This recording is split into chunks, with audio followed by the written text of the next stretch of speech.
السلام علیکم ورحمۃ اللہ وبرکاتہ، نحمده ونصلی علی رسولہ الکریم، اما بعد فاعوذ باللہ من الشیطان الرجیم، بسم اللہ الرحمن الرحیم، رب اشرح لی صدری ویسر لی امری واحلل عقدۃ من لسانی یفقہوا قولی۔ اعوذ باللہ من الشیطان الرجیم، بسم اللہ الرحمن الرحیم، قد افلح المؤمنون الذین هم فی صلاتهم خاشعون۔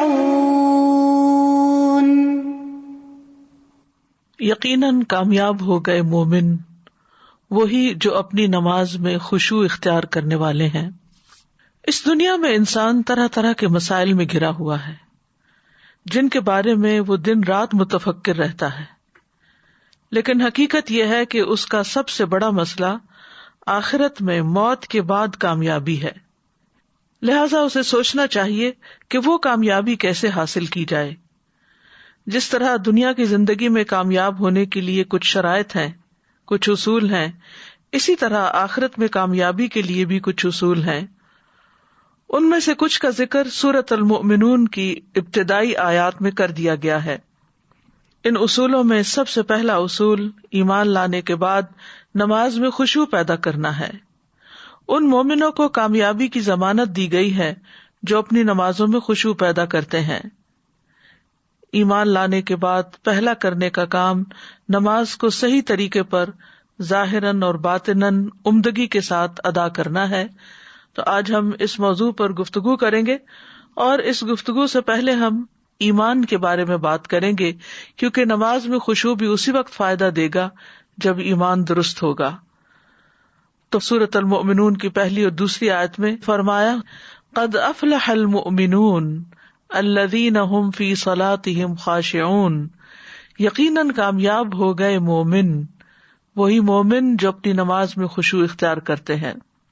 کامیاب ہو گئے یعنی انہوں نے سعادت اور فلاح حاصل کر لی، کامیابی تک پہنچ گئے، یعنی آخرت کی زندگی میں کامیاب ہو گئے۔ سب سے پہلے ان کے اندر ایمان ہے۔ لغت میں لفظ مومن اس شخص کے لیے اسم فاعل ہے جو ایمان کی صفت کے ساتھ متصف ہوتا ہے۔ لغت میں مومن 3 لغوی معنی کی طرف لوٹتا ہے۔ نمبر 1 امن، یہ خوف کے مقابل، نمبر 2 تصدیق جو تکذیب کے مقابل، اور نمبر 3 امانت جو خیانت کے برعکس۔ تو جو شخص مومن ہوتا ہے اس کے اندر امن ہوتا ہے، وہ حق کی تصدیق کرتا ہے، وہ خیانت کی بجائے امانت کا رستہ اختیار کرتا ہے، یعنی اللہ کی دی ہوئی خبر کی ٹھوس تصدیق کرتے ہوئے اس کے احکامات پر عمل درآمد کرتا ہے۔ ایمان کے 6 ارکان ہوتے ہیں جن کے بغیر اس کا وجود ثابت نہیں ہوتا، اور وہ 6 ارکان کیا ہیں؟ آپ نے فرمایا، یہ کہ تم اللہ، اس کے فرشتوں، اس کی کتابوں، اس کے رسولوں اور آخری دن یعنی یوم قیامت پر ایمان رکھو، اور اچھی اور بری تقدیر پر بھی ایمان لاؤ۔ تو قد افلح المؤمنون، یقیناً کامیاب ہو گئے مومن۔ یہ قد جو ہے یہ حرف ہے عربی میں، اور تاکید کے لیے آیا ہے کہ حقیقی بات ہے، یقینی بات ہے، تحقیق سے کسی بات کہی جا سکتی ہے کہ مومن ہی کامیاب ہونے والے ہیں۔ اور یہاں پر افلح کا لفظ استعمال ہوا ہے جو فلاح سے ہے، جس کا معنی ہوتا ہے چیرنا، کاٹنا۔ فلاح کسان کو کہتے ہیں جو زمین کو چیر پھاڑ کر اس میں بیج بوتا ہے۔ فلاح میں 3 باتوں کا پایا جانا ہے، یعنی ایک پھاڑنا، ایک کامیابی اور ایک بقا۔ فلاح کا تعلق دنیاوی مقاصد سے بھی ہے اور اخروی مقاصد سے بھی۔ تو فلاح دراصل کامیاب ہونے کو کہتے ہیں اور مقصد کو پا لینے کو۔ تو شریعت کی نظر میں کامیاب وہ ہے جو دنیا میں رہ کر اپنے رب کو راضی کر لے اور اس کے بدلے میں آخرت میں اللہ کی رحمت اور مغفرت کا مستحق قرار پائے۔ اس کے ساتھ دنیا کی سعادت اور کامرانی بھی میسر آ جائے تو بہت خوب، ورنہ اصل کامیابی تو آخرت ہی کی کامیابی ہے۔ اصل کامیابی کیا ہے؟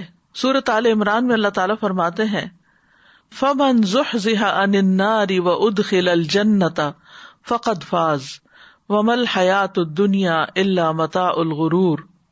تو جو شخص آگ سے دور کر دیا گیا اور جنت میں داخل کر دیا گیا تو یقیناً وہ کامیاب ہو گیا، اور دنیا کی زندگی تو دھوکے کے سامان کے سوا کچھ نہیں۔ یعنی دنیا میں اگر انسان بڑی بڑی کامیابیاں، کوئی بینچ مارک اچیو کر لیتا ہے، کسی منزل تک پہنچ جاتا ہے، تو وہ کامیابی نہیں، وہ تو ایک ظاہری چمک دمک ہے جو چند دن کے بعد بجھ جائے گی۔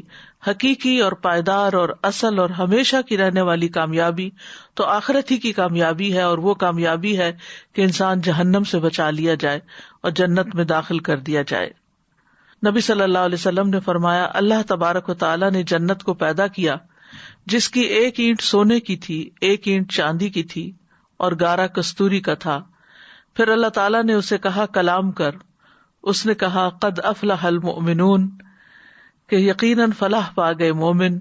فرشتوں نے کہا اے جنت تیرے لیے خوشخبری ہو، تو بادشاہوں کا ٹھکانہ ہے۔ تو مومن ہی اللہ کی نگاہ میں بادشاہ ہیں۔ تو حقیقت یہ ہے کہ اس بڑے دن کے عذاب سے بچنا کامیابی ہے۔ من یصرف عنہ یومئذ فقد رحمہ وذلک الفوز المبین۔ جس شخص سے اس دن وہ یعنی عذاب ہٹا لیا جائے گا تو یقیناً اس نے اس پر رحم کر دیا، اور یہی کھلی کامیابی ہے۔ پھر اسی طرح گناہوں کی معافی مل جانا بہت بڑی کامیابی ہے، کیونکہ ہم میں سے کوئی بھی گناہوں سے بچا ہوا نہیں ہے۔ سورۃ الفتح میں آتا ہے لیدخل المؤمنین والمؤمنات جنات تجری من تحتها الانہار خالدین فیہا ویکفر عنہم سیئاتہم وکان ذلک عند اللہ فوزا عظیما، تاکہ وہ مومن مردوں اور مومن عورتوں کو ان باغوں میں داخل کر لے جن کے نیچے سے نہریں چلتی ہیں، ہمیشہ ان میں رہنے والے، اور ان سے ان کی برائیاں دور کر دے، اور یہ ہمیشہ سے اللہ کے نزدیک بہت بڑی کامیابی ہے۔ ایک اور جگہ پر آتا ہے وَمَن تَقِ السَّيِّئَاتِ يَوْمَئِذٍ فَقَدْ رَحِمْتَهُ وَذَلِكَ هُوَ الْفَوْزُ الْعَظِيمُ۔ اس روز جسے تو نے برائیوں سے بچا لیا، گویا تو نے اس پر رحم کر دیا، تو یہی بہت بڑی کامیابی ہے۔ پھر اسی طرح اللہ تعالیٰ کی رحمت ملنا بڑی کامیابی ہے۔ قیامت کے دن نور ملنا بہت بڑی کامیابی ہے۔ حوض کوثر سے پانی کا ملنا بہت بڑی کامیابی ہے۔ ابن عباس کہتے ہیں کہ میں نے رسول اللہ صلی اللہ علیہ وسلم کو فرماتے ہوئے سنا، میں تمہیں پشت سے پکڑ کر کھینچ رہا ہوں، میں کہہ رہا ہوں جہنم سے بچو، حدود سے بچو، یعنی دنیا میں سزا سے، جہنم سے بچو، حدود سے بچو، جہنم سے بچو، حدود سے بچو۔ 3 بار فرما کر آپ نے کہا بس جب میں فوت ہو جاؤں گا اور میں تم سے پہلے جا کر حوض پر پانی کا انتظام کرنے والا ہوں گا، تو جو اس پر پہنچ گیا وہ کامیاب ہو گیا۔ پھر قیامت کے دن پلڑوں کا بھاری ہونا کامیابی ہے۔ والوزن یومئذ الحق فمن ثقلت موازینہ فاولئک هم المفلحون۔ اس دن وزن برحق ہے، پھر وہ شخص کے اس کے پلڑے بھاری ہو گئے تو وہی کامیاب ہونے والے ہیں۔ پھر اللہ سبحانہ تعالیٰ کی رضامندی مل جانا، یہ سب سے بڑی کامیابی ہے۔ وعد اللہ المؤمنین والمؤمنات جنات تجری من تحتها الانہار خالدین فیہا ومساکن طیبۃ فی جنات عدن ورضوان من اللہ اکبر ذلک هو الفوز العظیم۔ اللہ نے مومن مردوں اور مومن عورتوں سے ایسے باغات کا وعدہ کر رکھا ہے جن میں نہریں جاری ہیں، ان میں وہ ہمیشہ رہیں گے۔ نیز ہمیشگی کے باغات میں پاکیزہ قیام گاہوں کا بھی وعدہ کر رکھا ہے، اور اللہ کی رضا تو ان سب نعمتوں سے بڑھ کر ہوگی، یہی بہت بڑی کامیابی ہے۔ تو کامیابی کے حصول کے اسباب میں سب سے پہلا سبب جو اس آیت میں ہمیں ملتا ہے وہ ایمان لانا ہے، کیونکہ ایمان والے ہی دراصل اس دن خوف اور غم سے محفوظ ہوں گے۔ الا ان اولیاء اللہ لا خوف علیہم ولا هم يحزنون الذین آمنوا وکانوا یتقون۔ سن لو، بے شک اللہ کے دوست، ان پر نہ کوئی خوف ہے اور نہ وہ غمگین ہوں گے، وہ جو ایمان لائے اور وہ تقوی اختیار کرتے تھے۔ لہم البشریٰ فی الحیات الدنیا، ان کے لیے دنیا کی زندگی میں بھی خوشخبری ہے، وفی الآخرہ اور آخرت میں بھی، لا تبدیل لکلمات اللہ، اللہ کے کلمات بدل نہیں سکتے، اللہ کی باتوں کے لیے کوئی تبدیلی نہیں، ذالک ھو الفوز العظیم، یہی بہت بڑی کامیابی ہے۔ پھر اسی طرح ایمان اور عمل صالح سے کامیابی حاصل ہوتی ہے، اور عمل صالح کو صالح اسی لیے کہا جاتا ہے کہ وہ انسان کی اصلاح کر دیتے ہیں، یعنی جیسے نماز پڑھنا، صدقہ خیرات کرنا، جن چیزوں کو بھی ہم اعمال صالحہ کہتے ہیں، وہ دراصل انسان کو صالح بنا کر انسان کی اصلاح کرتے ہیں، اور جب دنیا میں انسان کی اصلاح ہو جاتی ہے تو وہ دنیا کی کامیابی بھی حاصل کرتا ہے اور نتیجتاً آخرت کی بھی۔ کامیابی کے لیے لا الہ الا اللہ کہنا سب سے پہلے آتا ہے۔ نبی صلی اللہ علیہ وسلم حجاز کے بازار میں بلند آواز سے لوگوں کو پکارا کرتے تھے، یا ایھا الناس قولوا لا الہ الا اللہ تفلحوا، اے لوگو لا الہ الا اللہ کہہ دو تو فلاح پا جاؤ گے۔ اللہ کا تقوی اختیار کرنا فلاح کی ضمانت ہے۔ واتقوا اللہ لعلکم تفلحون، اور اللہ سے ڈرو تاکہ تم کامیاب ہو جاؤ۔ ان للمتقین مفازا، یقیناً متقی لوگوں کے لیے ایک بڑی کامیابی ہے۔ پھر اللہ اور اس کے رسول کی اطاعت کرنا، یہ کامیابی کی ضمانت ہے۔ اللہ سبحانہ تعالیٰ کی طرف سے نازل کردہ نور کی پیروی کرنا، قرآن مجید کی پیروی کرنا، یہ کامیابی کی علامت ہے۔ واتبعوا النور الذی انزل معہ اولئک ھم المفلحون، جو لوگ ایمان لائے اور اسے قوت دی اور اس کی مدد کی، یعنی نبی صلی اللہ علیہ وسلم کی، اور اس نور کی پیروی کی جو اس کے ساتھ اتارا گیا، وہی لوگ فلاح پانے والے ہیں۔ پھر اللہ تعالیٰ کی عبادت کرنا، یا ایھا الذین آمنوا ارکعوا واسجدوا واعبدوا ربکم وافعلوا الخیر لعلکم تفلحون، اے لوگو جو ایمان لائے ہو، رکوع کرو، سجدہ کرو، اپنے رب کی عبادت کرو اور نیکی کرو تاکہ تم کامیاب ہو جاؤ۔ پھر اسی طرح اپنے سارے فرائض پورے کرنا۔ ایک اعرابی بکھرے بالوں والا رسول اللہ صلی اللہ علیہ وسلم کی خدمت میں حاضر ہوا۔ اس نے پوچھا، یا رسول اللہ، بتائیے مجھ پر اللہ نے کتنی نمازیں فرض کی ہیں؟ آپ نے فرمایا 5 نمازیں، یہ اور بات ہے کہ تم اپنی طرف سے نفل پڑھ لو۔ پھر اس نے کہا، بتائیے اللہ نے مجھ پہ روزے کتنے فرض کیے ہیں؟ آپ نے فرمایا رمضان کے مہینے کے، یہ اور بات ہے کہ تم خود اپنے طور پر کچھ نفلی روزے بھی رکھ لو۔ پھر اس نے پوچھا، بتائیے زکوٰۃ کس طرح مجھ پر اللہ نے فرض کی ہے؟ تو آپ صلی اللہ علیہ وسلم نے اس کو طریقہ بتا دیا۔ اس اعرابی نے کہا، اس ذات کی قسم جس نے آپ کو عزت دی، نہ میں اس میں سے جو اللہ نے مجھ پر فرض کیا ہے کچھ بڑھاؤں گا نہ گھٹاؤں گا۔ اس پر رسول اللہ صلی اللہ علیہ وسلم نے فرمایا، اگر اس نے سچ کہا ہے تو یہ فلاح پا گیا، اگر سچ کہا ہے تو جنت میں چلا جائے گا۔ تو اس سے یہ پتہ چلتا ہے کہ بنیادی اسلامی عبادات کا ادا کرنا بھی کامیابی کی علامت ہے۔ پھر اسی طرح نیک عمل کرتے رہنا، گناہوں سے بچتے رہنا، شراب جوا وغیرہ سے بچنا، یہ بھی کامیابی کی طرف لے جاتا ہے۔ اے لوگو جو ایمان لائے ہو، بات یہی ہے کہ شراب اور جوا اور شرک کے لیے نصب کردہ چیزیں اور فال کے تیر سراسر گندی چیزیں ہیں، شیطان کے کام میں سے ہیں، سو ان سے بچو تاکہ تم فلاح پاؤ۔ کثرت سے اللہ کا ذکر کرنا، وَاذْكُرُوا اللَّهَ كَثِيرًا لَعَلَّكُمْ تُفْلِحُونَ۔ پھر سچائی اختیار کرنا، اللہ کی نعمتوں کا تذکرہ کرنا اور ان پر شکر ادا کرنا۔ فَاذْكُرُوا آلَاءَ اللَّهِ لَعَلَّكُمْ تُفْلِحُونَ، سو اللہ کی نعمتیں یاد کرو تاکہ تم فلاح پاؤ۔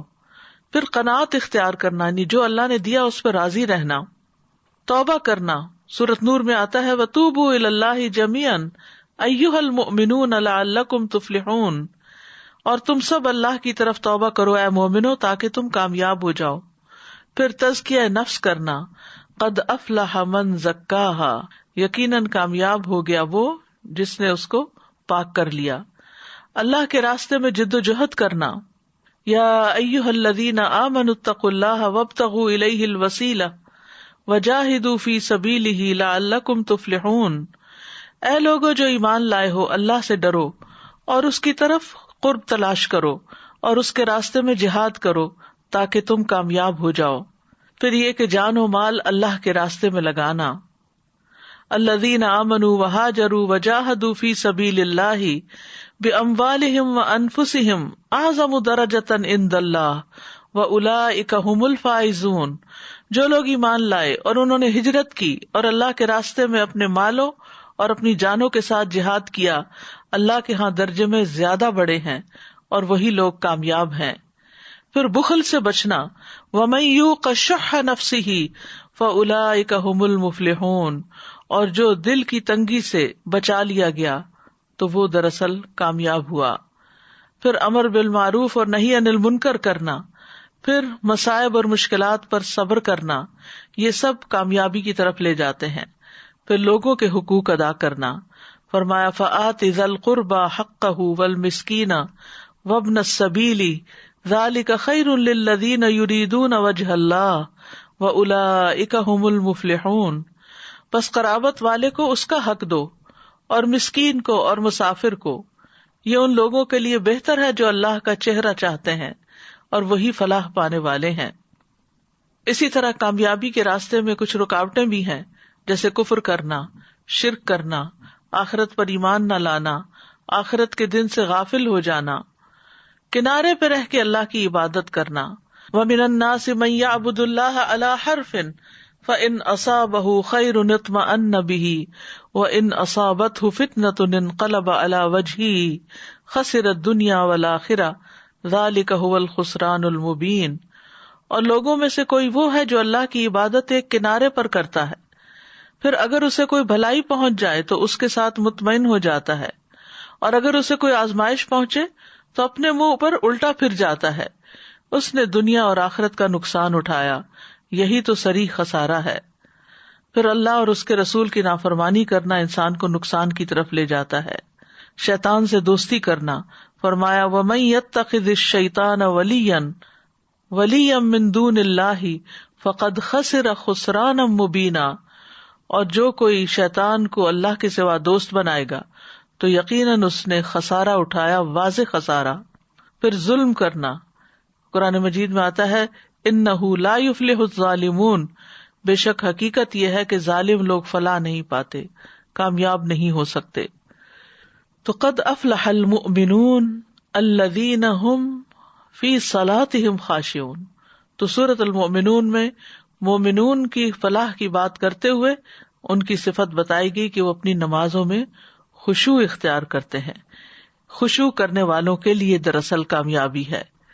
ابن قیم کہتے ہیں اللہ نے نمازیوں کی فلاح کو نماز میں خشوع اختیار کرنے کے ساتھ مشروط کیا ہے، تو یہ اس بات پر دلالت کرتا ہے کہ جو شخص خشوع اختیار نہیں کرتا وہ کامیابی پانے والوں میں سے نہیں ہے، اور اگر اس کے لیے اس نماز کا ثواب شمار کر لیا جاتا تو وہ کامیابی پانے والوں میں سے ہوتا۔ امام ابن تیمیہ کہتے ہیں کہ خشوع کے واجب ہونے پر اللہ تعالیٰ کا یہ فرمان دلالت کرتا ہے قد افلح المؤمنون الذین هم فی صلاتهم خاشعون، تو یہ خاشعون کا لفظ جو ہے یہ خشوع سے ہے۔ خشوع کا لفظی معنی ہوتا ہے جھک جانا، مطیع ہو جانا اور سکون اختیار کرنا۔ اللہ تعالیٰ کا فرمان ہے وَخَشَعَتِ الْأَصْوَاتُ لِلرَّحْمَنِ فَلَا تَسْمَعُ إِلَّا هَمْسًا، اور سب آوازیں رحمان کے لیے پست ہو جائیں گی، سو آپ ایک نہایت آہستہ آواز کے سوا کچھ نہ سنیں گے، یعنی خاموشی ہو جائے گی، سب خاموش ہو جائیں گے۔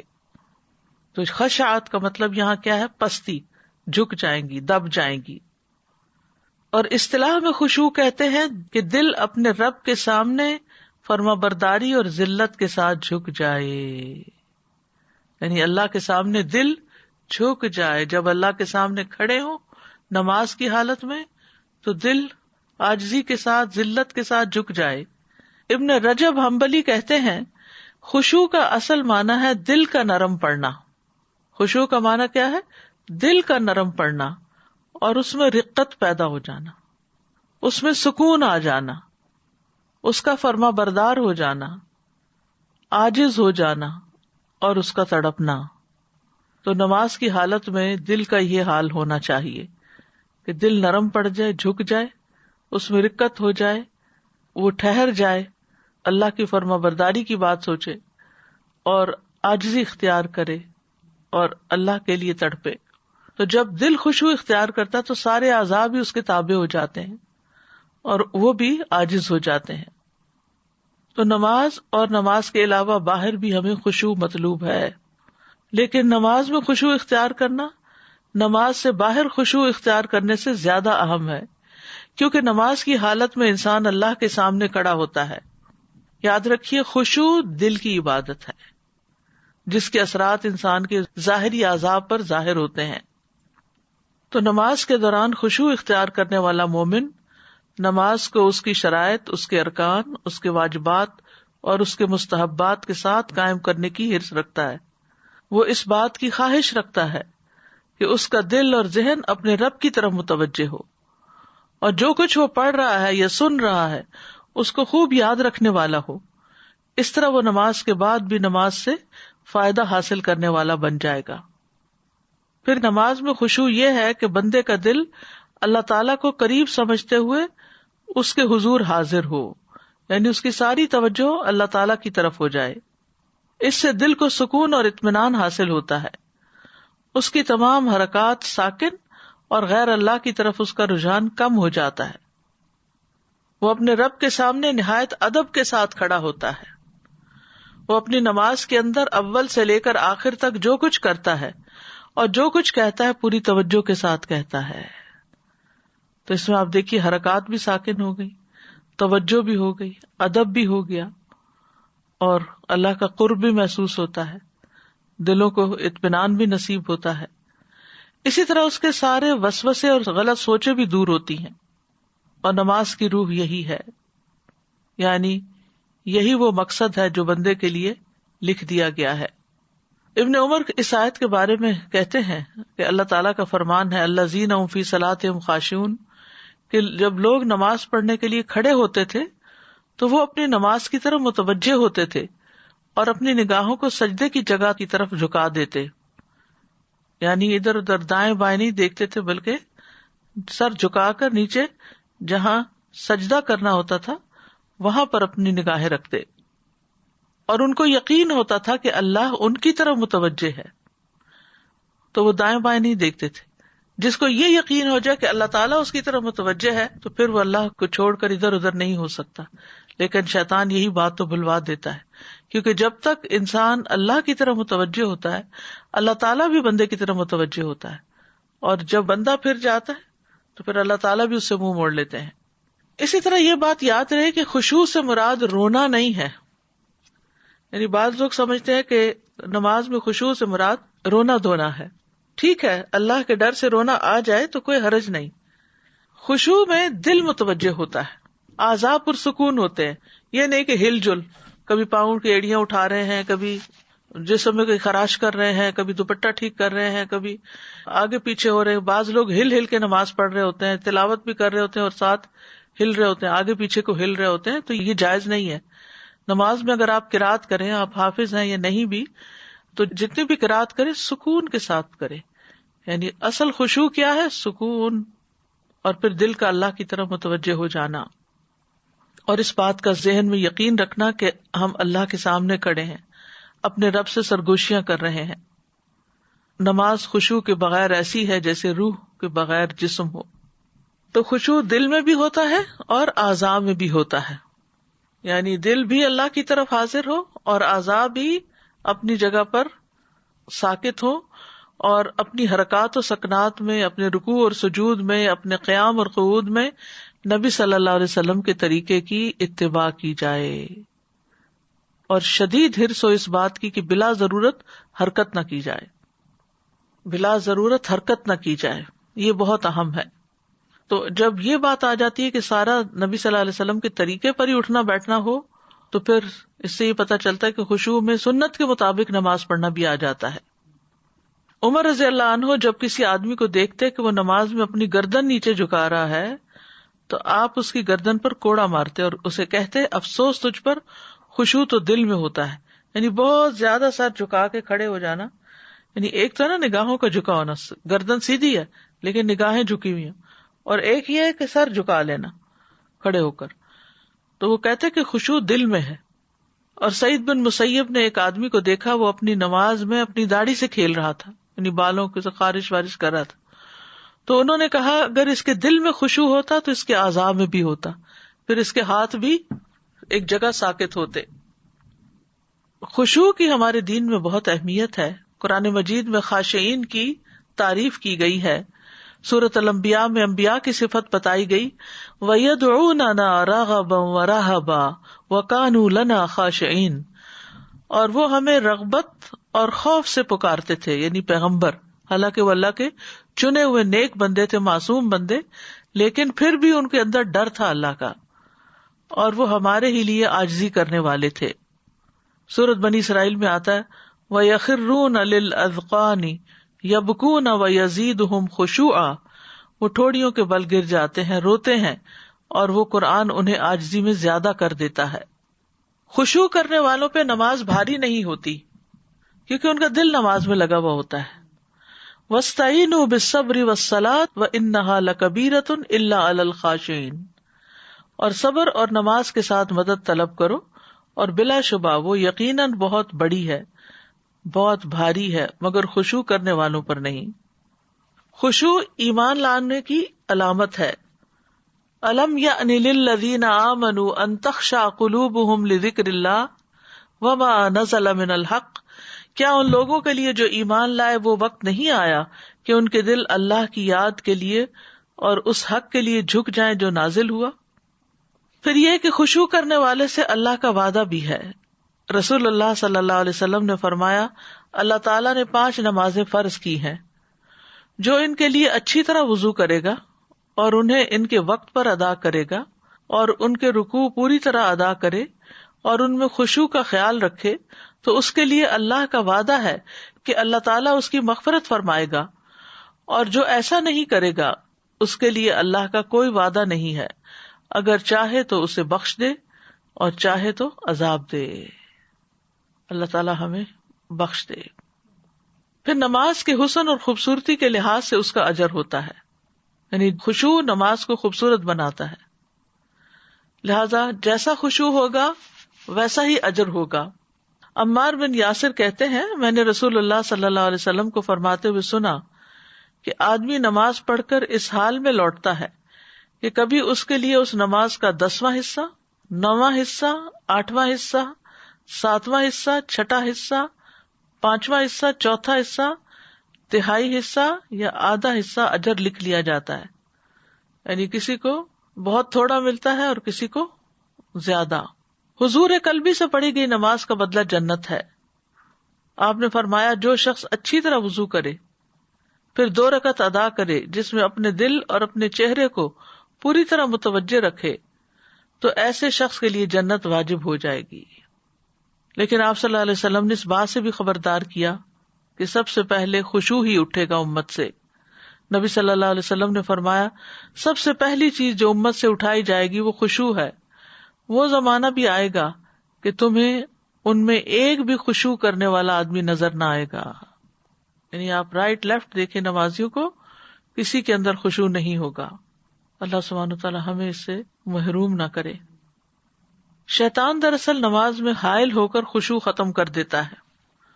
عثمان بن ابو العاص سے روایت ہے کہ انہوں نے نبی صلی اللہ علیہ وسلم کی خدمت میں حاضر ہو کر عرض کیا اے اللہ کے رسول, بے شک شیطان میرے اور میری نماز اور میری قرات کے درمیان حائل ہوتا ہے اور اسے مجھ پر خلط ملط کر دیتا ہے.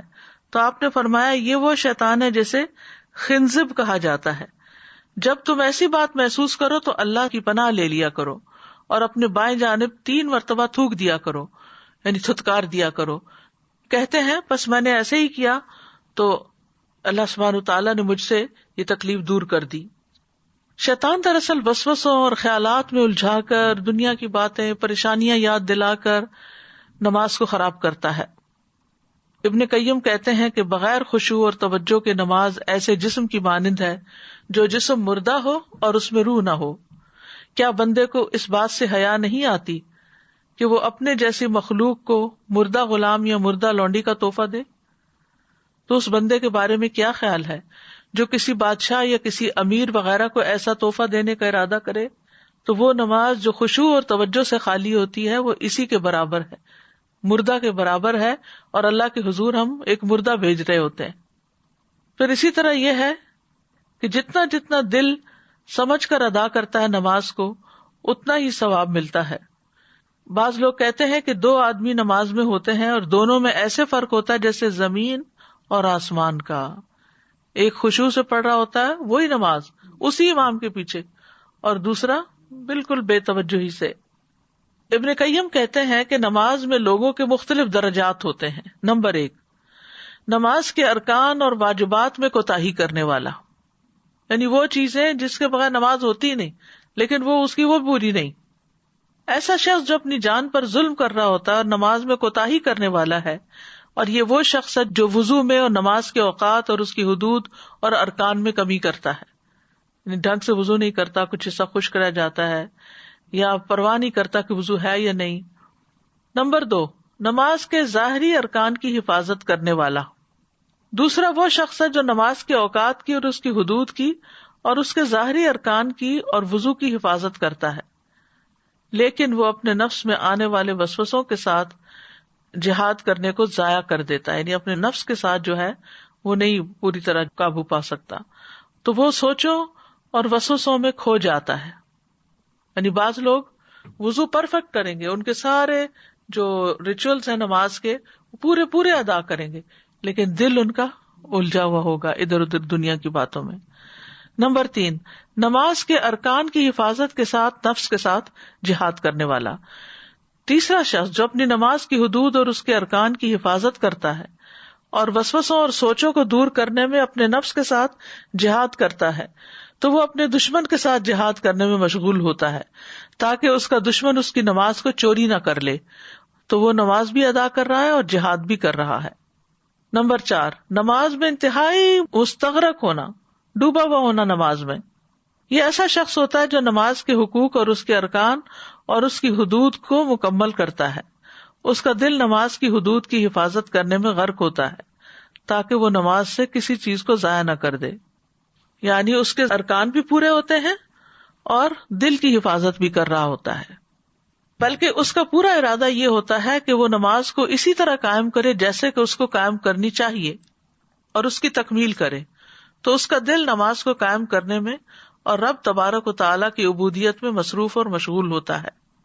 5واں شخص، اور یہ اعلیٰ درجہ کا ہے، دل سے دیکھتے ہوئے اللہ کو نماز پڑھنا، کأنک تراہ.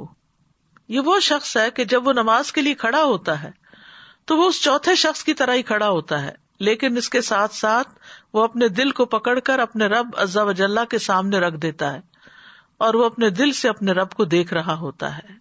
اس کا دل اللہ کی محبت اور عظمت سے بھر جاتا ہے، گویا کہ وہ اللہ کو دیکھ رہا ہو اور اس کا مشاہدہ کر رہا ہو، اور اس سے وسوسے اور خیالات بالکل ختم ہو جاتے ہیں اور ان خیالات اور وسوسوں کے پردے اس کے اور اس کے رب کے درمیان سے اٹھ جاتے ہیں.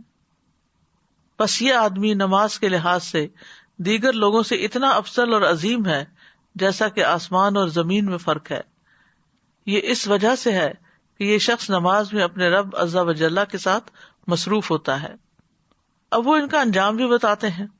پہلی قسم کے لوگوں کو ایسی نماز پڑھنے کے باوجود بھی سزا دی جائے گی جنہوں نے اپنے وضو وغیرہ اور شرائط کا لحاظ نہ رکھا. دوسری قسم کے لوگوں کا محاسبہ کیا جائے گا. تیسری قسم کے لوگوں کے لیے ان کی نماز ان کے گناہوں کا کفارہ بن جائے گی. چوتھی قسم کے لوگوں کو اجر و ثواب دیا جائے گا. اور 5ویں قسم کے لوگ اپنے رب کے مقربین میں شامل ہوں گے، یعنی رب کے قریب ترین ہوں گے، کیونکہ یہ لوگوں کے اس گروہ میں سے ہیں جن کے لیے نماز ان کی آنکھوں کی ٹھنڈک ہے. جن کی آنکھیں دنیا میں نماز سے ٹھنڈی ہوں گی، ان کی آنکھیں آخرت میں اپنے رب عز و جل کے قرب سے ٹھنڈی ہوں گی، اور دنیا میں بھی اس کی آنکھیں اللہ کے ساتھ ہی ٹھنڈی ہوں گی. اور جس کی آنکھیں اللہ کی ہستی کے ساتھ ٹھنڈی ہو تو ہر آنکھ اس سے ٹھنڈی ہوتی ہے. بہت گہری بات کی انہوں نے کہ جس کا اپنے رب سے تعلق بہترین ہو، اسے دیکھ کر دوسرے بھی خوش ہو جاتے ہیں، ان کے دلوں میں بھی ایک سکون آتا ہے.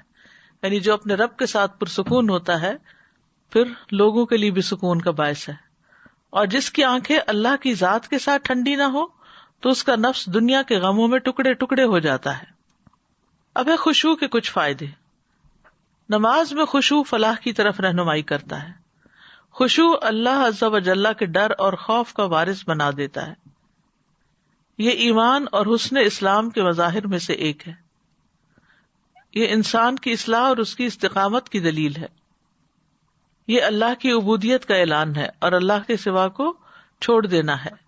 خشوع نظروں کی حفاظت اور پہلو جھکانے اور لوگوں کو انکساری کی طرف لے جاتا ہے. اس کے گناہ کم ہو جاتے ہیں، اجر بڑھ جاتا ہے، عذاب اور برے انجام سے نجات مل جاتی ہے، جنت کے ساتھ کامیابی کی بشارت ملتی ہے. خشوع والوں کے قیامت کے دن بلند درجات ہوں گے. خشوع دل سے سختی کو دور کر دیتا ہے. جس کے دل نے خشوع اختیار کیا شیطان اس کے قریب نہیں آتا. اب ہے کیسے خشوع پیدا کریں. خشوع پیدا کرنے کے اسباب کیا ہیں؟ نمبر 1، ظاہری اسباب، جگہ کی صفائی، جیسے کہ ابراہیم علیہ السلام کو اللہ تعالیٰ نے فرمایا تھا وَطَهِّرْ بَيْتِيَ لِلطَّائِفِينَ وَالْقَائِمِينَ وَالرُّكَّعِ السُّجُودِ، میرے گھر کو صاف رکھو طواف کرنے والوں کے لیے، قیام کرنے والوں کے لیے، رکوع سجدہ کرنے والوں کے لیے. مساجد کو صاف رکھا جائے تاکہ نمازی جب نماز پڑھنے کے لیے آئیں تو ان کا خشوع متاثر نہ ہو. لباس میں سادگی ہو، ایسا لباس جو انکمفرٹیبل ہو، یعنی اگر آپ نے ٹائٹ پینٹ پہنی ہوئی ہو تو آپ کی کمر پوری طرح جھکتی ہی نہیں، رکوع کے اندر ٹیڑھی رہتی ہے، اور پھر جب رکوع میں نہیں جھکتی تو پھر سجدہ بھی پراپر طریقے سے نہیں ہوتا، اور اگر اوپر کچھ نہ پہنا ہوا ہو تو ویسے ہی سطر کو نہیں ڈھانکتی. یعنی ایسے تنگ لباس جو ہیں ان میں نماز نہیں پڑھنی چاہیے. جس جگہ نماز گھر میں پڑھی جا رہی ہے وہاں کوئی نماز سے مشغول کرنے والی چیزیں نہیں ہونی چاہیے. نمازی پہ لازم ہے کہ اپنی نماز میں خشوع اختیار کرے اور ہر اس چیز سے بچے جو اسے غافل کر سکتی ہے. جیسے مسجد میں بہت زیادہ زیب و زینت اور نقش و نگار وغیرہ کیا جاتا ہے، ایسے ہی بعض لوگ گھروں کے اندر بھی بہت نقش و نگار اور ہر دیوار پہ پینٹنگز اور ایسی ایسی چیزیں لگا کے رکھتے ہیں کہ جو انسان کی توجہ نماز سے ہٹا دیتی ہے. ماحول سے تصویروں والی چیزوں کو دور کرنا. انس رضی اللہ عنہ سے روایت ہے کہ حضرت عائشہ کے پاس ایک پردہ تھا جسے انہوں نے گھر کے ایک طرف لٹکا رکھا تھا. نبی صلی اللہ علیہ وسلم نے اسے دیکھ کر فرمایا ہمارے سامنے سے یہ پردہ ہٹا دو کیونکہ اس کی تصویریں مسلسل میری نماز میں سامنے آتی رہی ہیں. ایسے نقش و نگار، ایسی چیزیں جو آپ کی نماز میں آپ کو ڈسٹریکٹ کریں ان کو وہاں سے ہٹا دینا چاہیے. اسی طرح لغو، بے مقصد چیزیں بھی نماز کی جگہوں سے دور ہٹا دینی چاہیے. ایک اور موقع پر آپ نے فرمایا جب میں بیت اللہ میں داخل ہوا تھا تو میں نے مینڈے کے 2 سینگ وہاں دیکھے تھے. میں تمہیں یہ کہنا بھول گیا تھا کہ انہیں ڈھانپ دو، لہٰذا اب جا کر انہیں ڈھانپ دینا، کیونکہ بیت اللہ میں کسی ایسی چیز کا ہونا مناسب نہیں جو نمازی کو مشغول کر دے. سفیان نے کہا کہ وہ دونوں سینگ بیت اللہ ہی میں رہے. جب بیت اللہ کو آگ لگی تو وہ بھی جل گئے. پھر نماز میں سترے کا اہتمام کرنا، اس سے بھی خشوع پہ فرق پڑتا ہے. رسول اللہ صلی اللہ علیہ وسلم نے فرمایا نماز میں سترا رکھا کرو اگرچہ وہ تیر ہی کیوں نہ ہو. پھر گفتگو کرنے والے اور سونے والے کے پیچھے نماز نہ پڑھنا، یعنی بالکل کوئی آپ کے ساتھ یا سامنے سو رہا ہے تو پھر وہ ریلیکسنگ موڈ میں ہے تو آپ بھی اسے دیکھ کر ریلیکس ہوتے رہیں گے، اور اگر کوئی باتیں کر رہا ہے تو آپ کی ساری توجہ باتوں کی طرف چلی جائے گی تو مقصد فوت ہو جائے گا. کھانے اور قضاء حاجت کی موجودگی میں نماز نہ پڑھنا، کھانوں کی خوشبوئیں آ رہی ہوں یا انسان کو ٹوائلٹ میں جانے کی ضرورت ہو تو اس وقت انسان نماز نہ شروع کر دے. پھر نیند کے غلبے میں نماز نہ پڑھی جائے. نبی صلی اللہ علیہ وسلم نے فرمایا جب نماز پڑھتے وقت تم میں سے کسی کو اونگ آ جائے تو اسے سو جانا چاہیے یہاں تک کہ اس سے نیند کا اثر ختم ہو جائے، اس لیے کہ جب تم میں سے کوئی شخص نماز پڑھتا ہے اور وہ اونگ رہا ہوتا ہے تو وہ نہیں جانتا کہ وہ مغفرت طلب کر رہا ہے یا اپنے آپ کو کوئی بد دعا دے رہا ہے. پھر اسی طرح اگر کوئی اور ضروری حاجت ہو، کوئی بچہ رو رہا ہو، کوئی دروازے پر کھڑا ہو تو بہتر یہ ہے کہ پہلے وہ کام کر لیے جائیں پھر نماز شروع کی جائے. پھر کچھ باطنی اسباب بھی ہیں خشوع پیدا کرنے کے. یاد رکھیے کہ نماز نفس کے ساتھ ایک معرکہ ہے، گویا آپ ایک کشتی لڑ رہے ہیں کسی سے. اپنے آپ کو شعور دلانا چاہیے کہ یہ لمحات سب سے قیمتی لمحات ہیں ہماری زندگی میں، بہترین عبادت ہے. حدیث میں آتا ہے تمہارا نفس کہتا ہے جلدی کرو جلدی کرو جلدی کرو، لیکن ہمیں اس کی نہیں ماننی چاہیے. پھر اسی طرح نماز کی قدر پہچاننی چاہیے. اس سے پھر نماز کا حق ادا کرنے کو دل چاہے گا. جب مسلمان اپنے رب کی قدر اور اس کے چہرے کے جلال اور اس کی سلطنت کی عظمت کی تعظیم کرتا ہے تو اسے نماز کی عظیم قدر حاصل ہو جاتی ہے.